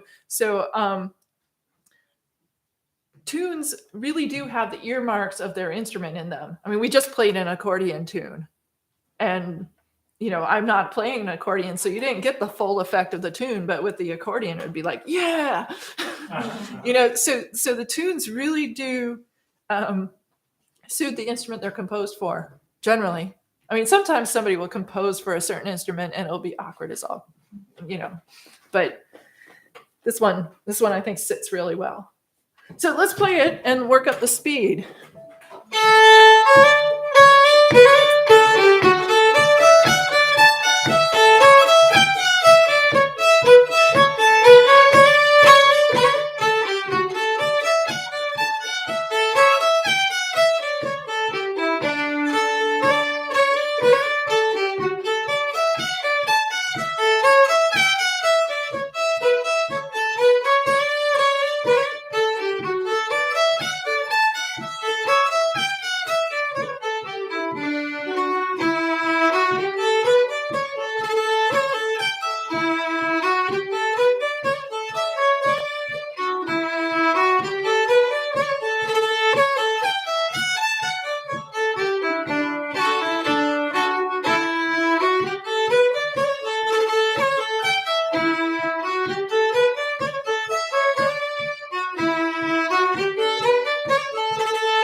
Yeah, so at first learning, I don't expect people to play everything perfectly. All right, let's move right along though, because we still have a few more tunes. And I have set a whole page of some jigs. This collection included quite a few good jigs. I think he must be either fond of jigs or he just happened to find a bunch of good ones. So let's see. Alistair's jig. Oh, I know what the story is behind this one. So he either does run or at some time in the past has run weekly jam sessions for mixed instruments. And so this one's on a page where first he wrote a tune, a jig, for this person, Myrie Robertson, who's a harp player who plays at the session that he runs. And his jig sounded an awful lot like Roaring Jelly, which, by the way, is in this year's Book of Music. So then Myrie Robertson, the harp player at the session, wrote a tune for another player at the session, Alistair Kilgore. So this is following, he had it in the book, following the other. The tune he wrote for the harp player and then the one the harp player wrote for the other person at the session. And so this one also reminds me of something, but I can't quite put my finger on it. So if any of you say, oh, that sounds just like, or parts of it sound just like some jig, that you know the name of, let me know. Here's how Alistair's Jig by Myrie Robertson goes.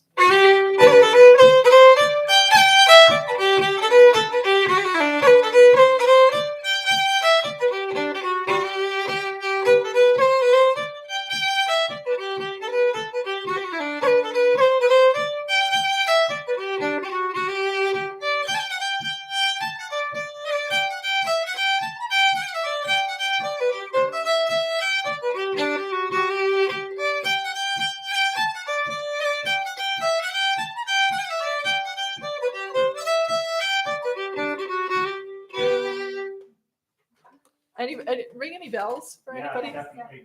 Yeah, This is definitely. the one that we were thinking of it before, and we were saying the tune that it reminds us of is a reel. So it's not. No, I'm doing the jig again. But How does the reel go? now I can't think of Now it. you can't think of it. Yeah.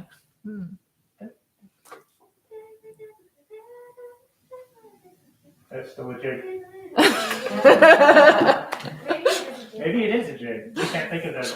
But earlier when we were doing this, we were like, oh, this sounds like that other tune. We started singing it, and we realized it's not. It was It's something a little different. Yes. Yeah. Okay. Well, maybe you'll think of it later on, and you can let me know when it comes up, and you say, "Oh, that's the tune."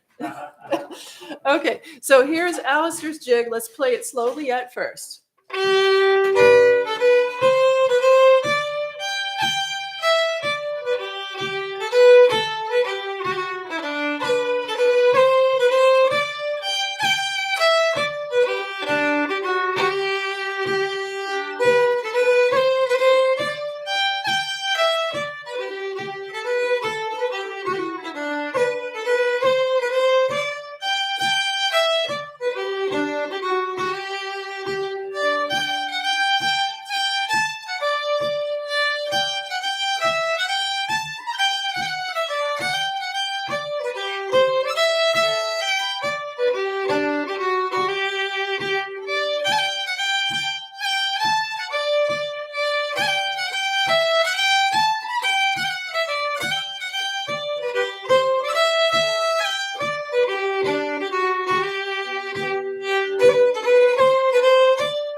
So that's a sweet tune.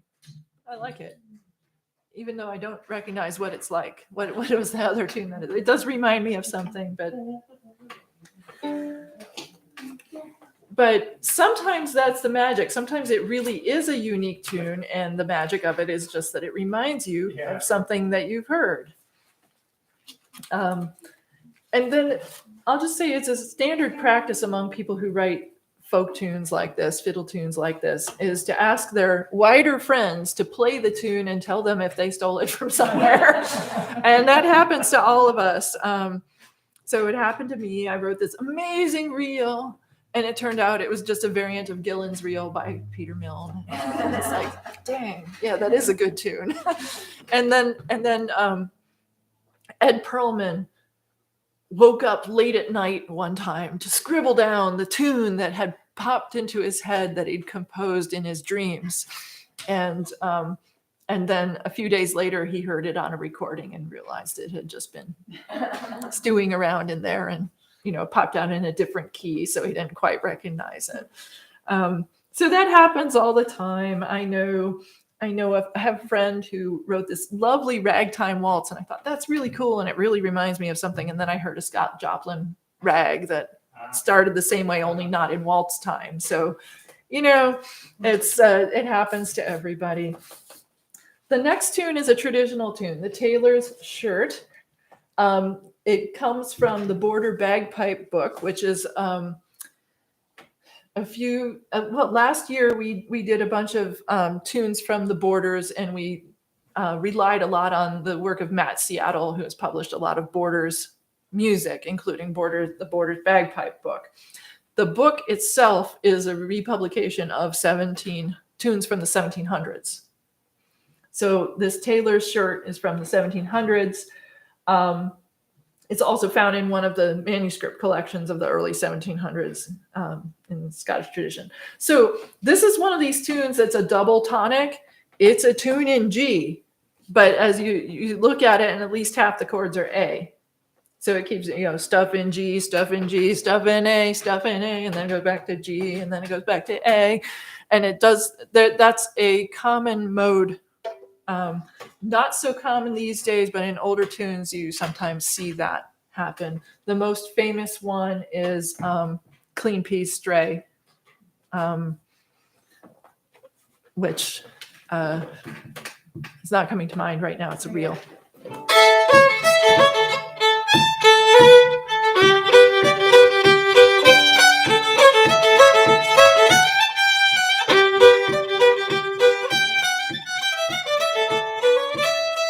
So it sounds like half of it's in G and half of it's in A. Anyway, here's the Taylor shirt.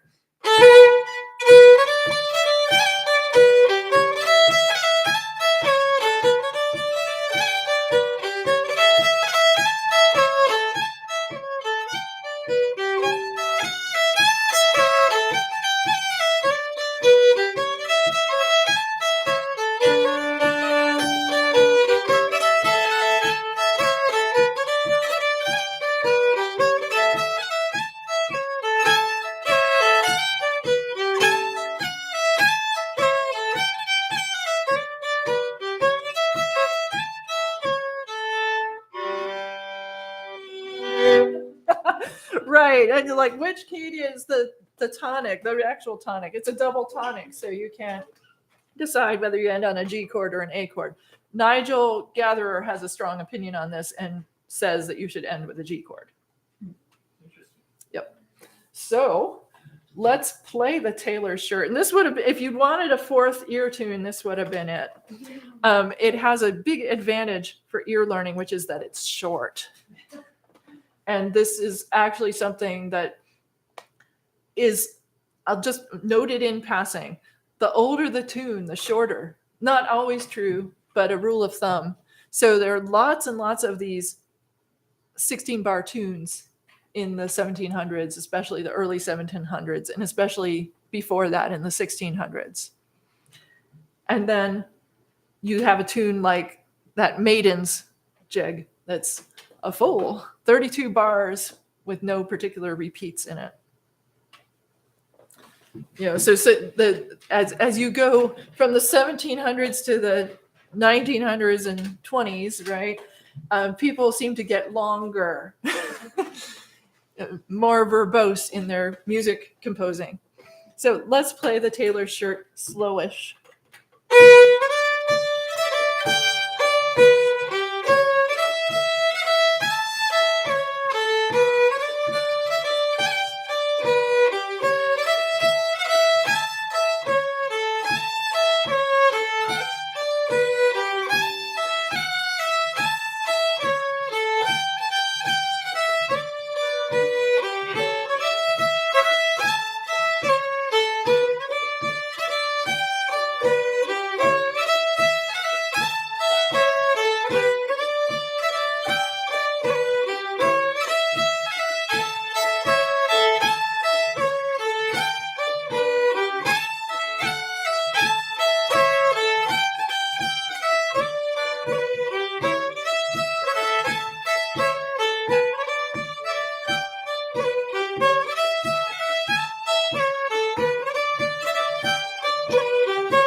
Which chord?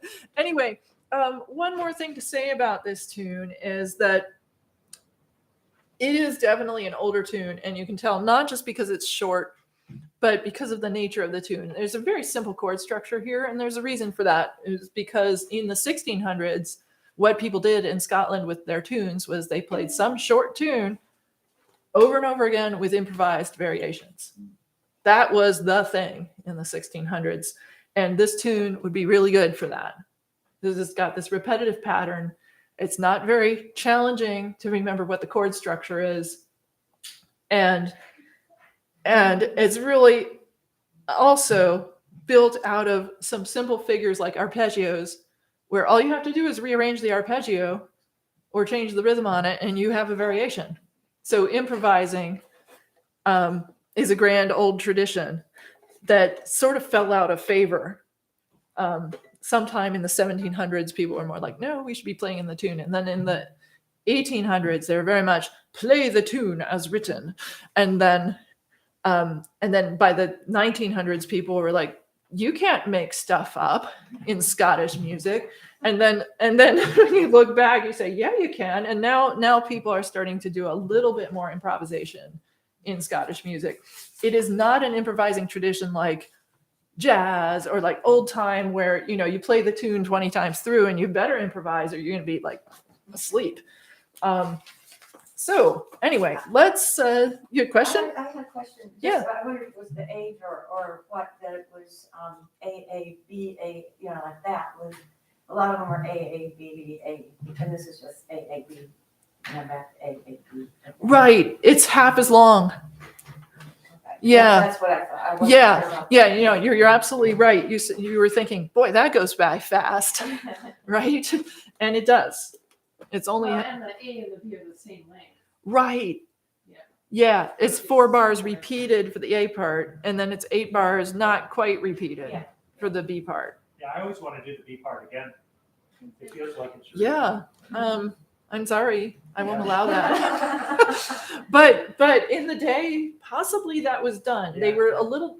These days, the dancing tradition in Scotland is really 8 bars plus 8 bars plus 8 bars plus 8 bars. Total of 32, done.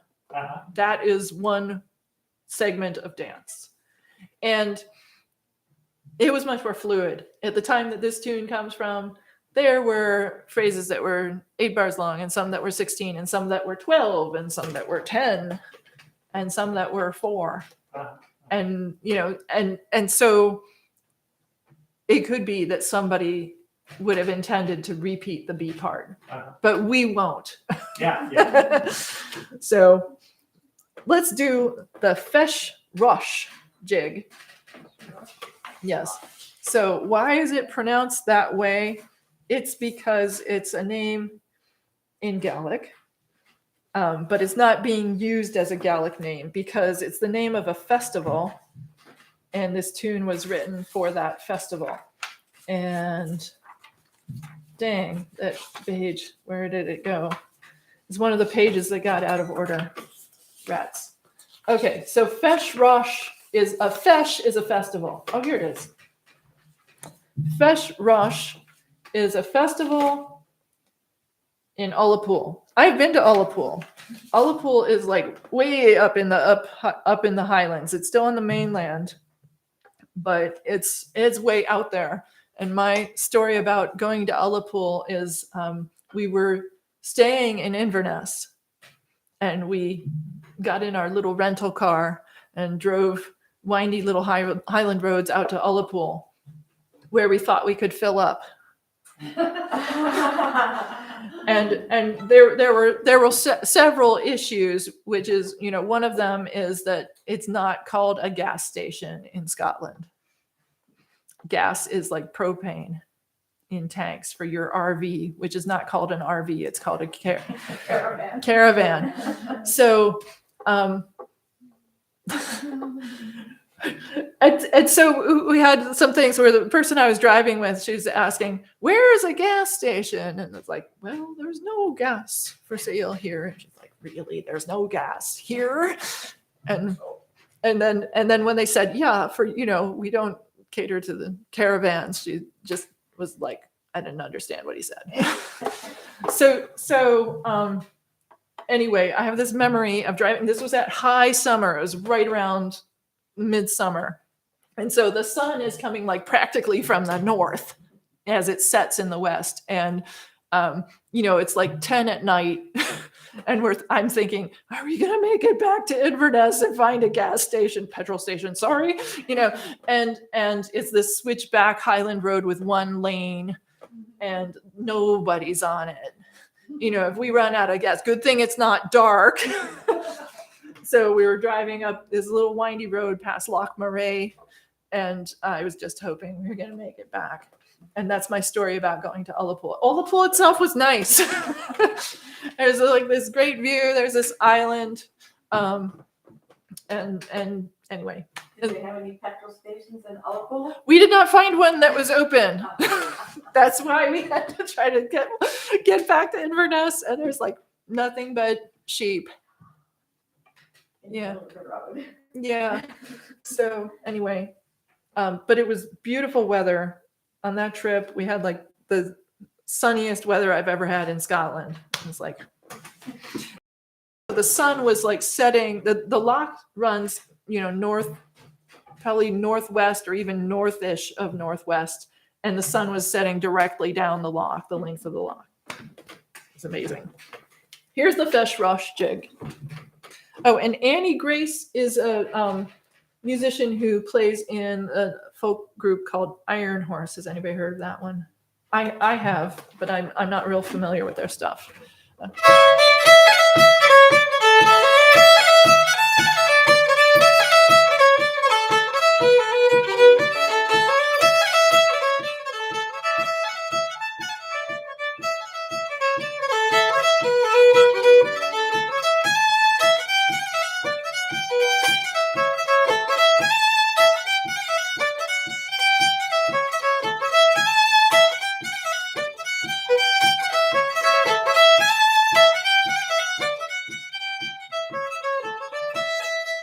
So it's this perpetual restarter.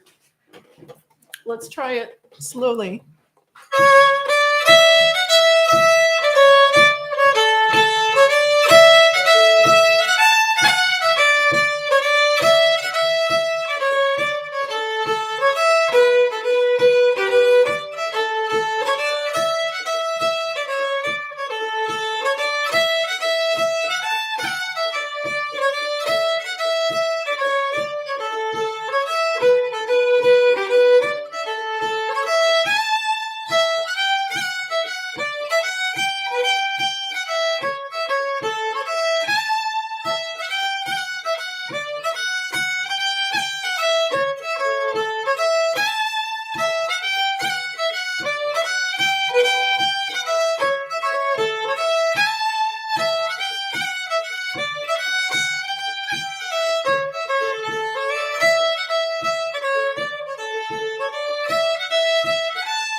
All right. So that is the Fesh Rosh jig. And on the next page, why we have 2 tunes that we learned already by ear, right? So why don't we, these have gotten so terribly out of order. I should punch holes in them and put them all in a notebook.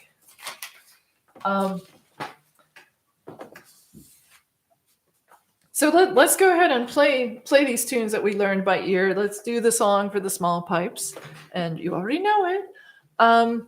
Before we play them, though, I'm just going to announce a couple of things. The next Fiddle Club meeting is the first Sunday in April, April 3rd. So take note of that. It will not be the second Sunday, and that is also true in May, where the first Sunday in May is May 1st. And that will be the Fiddle Club meeting for May.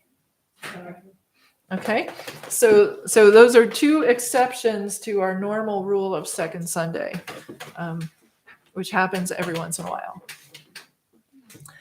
Some years we avoid Mother's Day, and this year will be one of them, because we always have people saying, I can't do Fiddle Club, I'm taking my mother out for brunch. So this year you can take your mother out for brunch and not worry about missing Fiddle Club.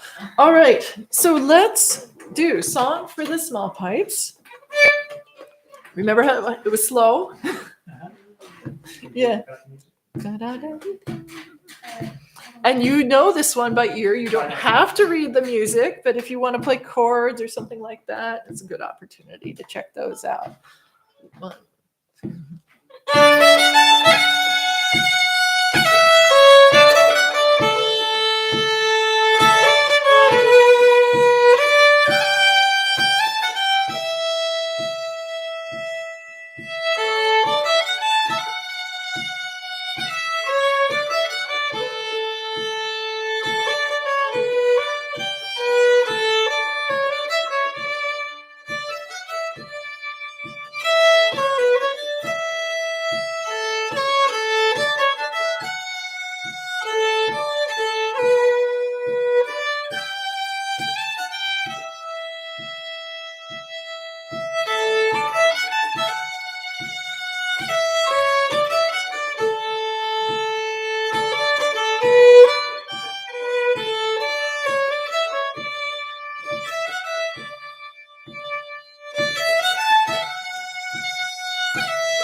Okay.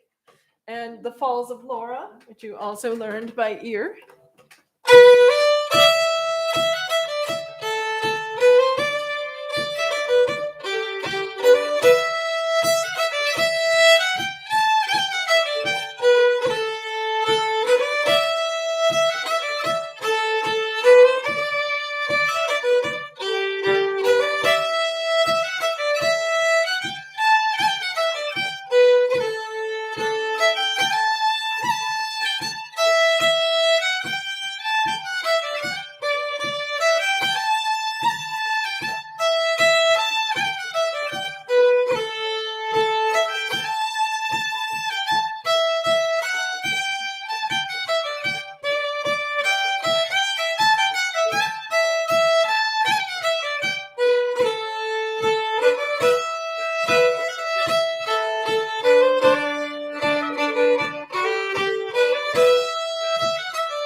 then the tune that we started off with, right? Shimmerut Achunik me. I have seen many things. Or Kennick Vor, great love.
Okay, so this is our selection of tunes from Nigel Gatherer.